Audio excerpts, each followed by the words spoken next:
Hey, I'm great now that Oh, I've finally worked out how to use Zoom. I thought you'd be a big techie savvy kind of person. Why?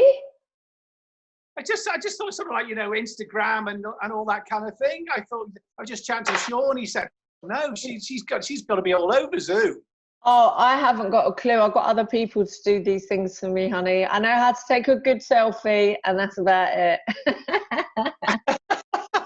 How are you But anyway? I'm all right. I've got over the stress and anxiety of this Zoom thing, and I'm here. And apart from that, I'm absolutely fine. How are you?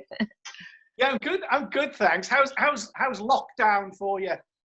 Oh, this is nothing, honey. You know, I did 3 months hard labor in that Big Brother house. You think about it, I had no TV, no phone, no outside contacts, no books, no dogs to pet. Well, there were a few dogs in there, mentioning no names, but I couldn't pet them. And apart from that, like, this is light work. This is literally light work. It's nothing, honestly.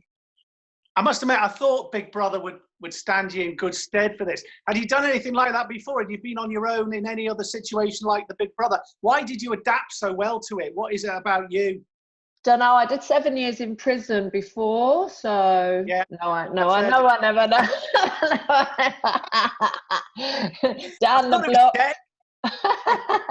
I watched too many crime documentaries. No, um, I don't. Do you know what? I don't know. I lived in hostels, so maybe that helped me. There was always sort of like the same people in the same house, and we had no money and usually no TV and rubbish food. So it was kind of like Big Brother. So it probably put me in good stead for Big Brother. And now You I'm kind of living in luxury. So good for you. Good for you. Listen, it probably changed your life. Would that be too strong a statement to say that Big Brother changed your life? I'd say that it was definitely put me on the path quicker. It accelerated me quicker, but I was already on the same winning path. I'd paid for my tits, I'd paid for my teeth. I knew what I was doing in life, hun. I was going places. What? Hey, listen, I've been reading all about you. You're like Florence Nightingale, though, aren't you? You've been doing all kinds of wonderful things for Listen, NHS. I'm just trying to make up for all my wrongdoings. No, I'm only joking. I'm trying to make up for all my dad's wrongdoings so he can get into heaven. No, I'm only joking. I don't know. I don't know. It just feels right to me. I can't, like, I feel bad to say it because then other people aren't doing what I'm doing. But me personally, I can't just not do anything. It's just in my nature. I'm one of those people that if I see a fight or an altercation, I'm one of the busybodies that runs in and will probably get herself stabbed and whatever else and hit because I just can't bear to see it and I want to get involved. I'm a busybody. I'm a helper. I'm a lover. I'm a giver. I don't know. I'm a fool. Hey, I just, fantastic. Go on, huh? sorry. No, I was going to say, I just wanted to help. I just wanted to help and saw an opportunity to help in a few ways, and have done so. tell us what you've been doing then for people who've not seen the papers and etc. Yeah. What you've been. Well, my friend runs a restaurant in Essex called Sheesh. And it's a usually, what do they call it? You know, like a posh sitting down restaurant. They've Yeah. never done takeaways, and they started to do free food for not for the homeless, for the NHS and for key workers and for carers and etc. So I couldn't believe it. I just thought, wow, like that's what a phenomenal thing for them to do, from going from being such a posh restaurant that's never even done a takeaway to just giving all this food away for free. And I saw that they Brilliant. were doing it by their self, so I just reached out and offered my services, and they were accepted. And as the day drew closer and closer and closer, I started to maybe slightly get really, really scared because I was like, oh no, what have I done? What have I done? I'm going to get COVID. But I pushed on through, and now I do it practically every week with them. So do that, and it's really, really, really, really rewarding. Rewarding is the word I was looking for. So there's that, and then my flat. I have a flat in King's Cross, and I've given that to frontline COVID nurses that are just exhausted. They're absolutely exhausted. They're living in Croydon and Surrey, and yet they're having to do night shifts and go all the way home and come back, and it's kind of dangerous. They had like homeless people mugging them for their NHS badges because it means they get free food. And my flat is literally right there. Take it, it's empty. So that's the Brilliant. that's the kind of stuff I've been doing. Because can you see my halo? Like, yeah, can you see? Shining on the righteous as we speak. Yeah. Now let's change the subject completely. The last time I saw you, I was sitting with my kids, and Tattoo was on, and you were on it. Oh yeah. But I left you halfway through. I went. You were just about to lie down with your specs on, and I left you halfway through. So I was doing a bit of reading about you today. Apparently, you were in all kinds of pain, weren't you? I was screaming the place down. I don't think they knew what hit them. I was taking those glasses off. I was slamming them on the floor. I was having tantrums, crying. I was saying, I can't take no more. What are you doing? It was the most painful thing I've ever had in my life. And I've had one on my rib cage, and that's supposed to be the most painful. Forget it. Your Achilles heel, if you're ever thinking of a tattoo, do not ever, ever get one there. It's the most painful thing. Look good in the end, though. Oh yeah, it's really pretty. It is really, little really rose, pretty. isn't it? It's a rose growing out of concrete to represent my journey. Oh, brilliant. Brilliant. But I didn't choose it, my friend chose it, so that was really cute.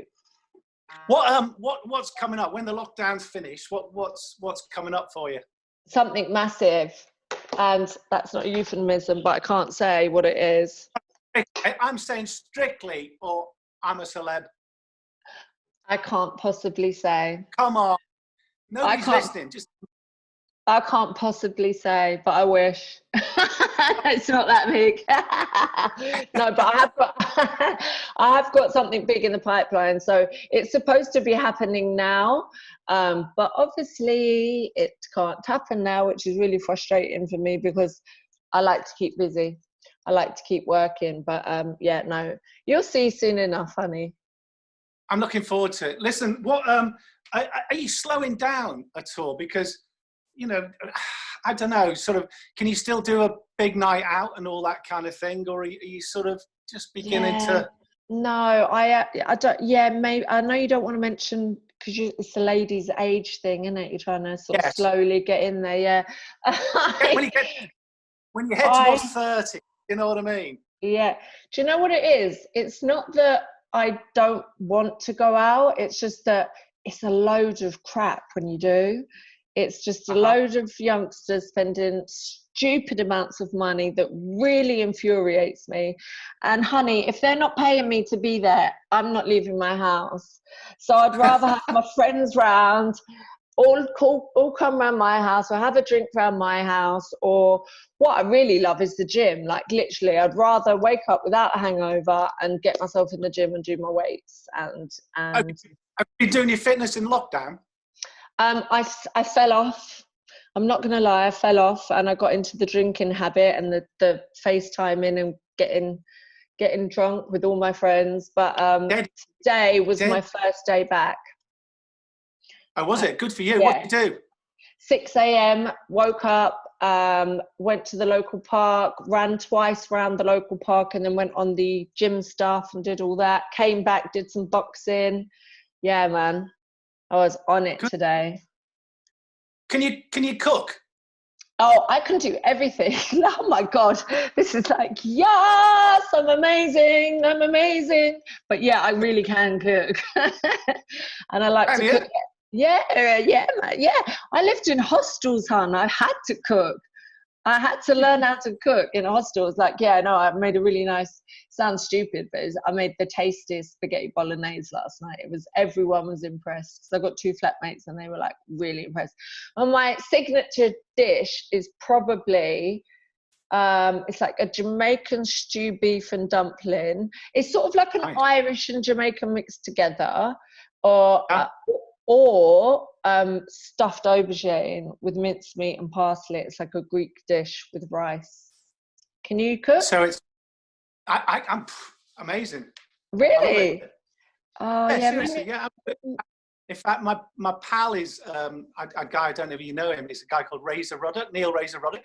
Yes, He was on Celebrity MasterChef. We did an interview with him the other day, and he's gone mad for it. And yeah, I think we all love the cooking now. Yeah. Can you send some round? You can deliver it. Yeah, I wouldn't mind. Or I'll pay for a Deliveroo. Hey, listen, do you know what? Thanks for joining us. That's all right. You're welcome. Thanks for having me. And we look forward to your next big adventure, which is bound to be exciting for all of us. There's no doubt, because it's never dull, is it? No, it's never dull. Well, if you check out my Instagram, it's never dull. You just say a nice thing for all the NHS workers to the camera. For NHS workers, carers, all of you, I love you, I appreciate you, I respect you, and we couldn't and wouldn't be here without you. Keep going, keep being strong, and we'll have you. Even when all of this is over, we'll have you and we'll keep you strong, like you kept us strong now. Hey, do you know what? That's brilliant. Thanks a lot. You're welcome. Lovely talking to you. Take All right, we're done. Bye. See ya. Bye.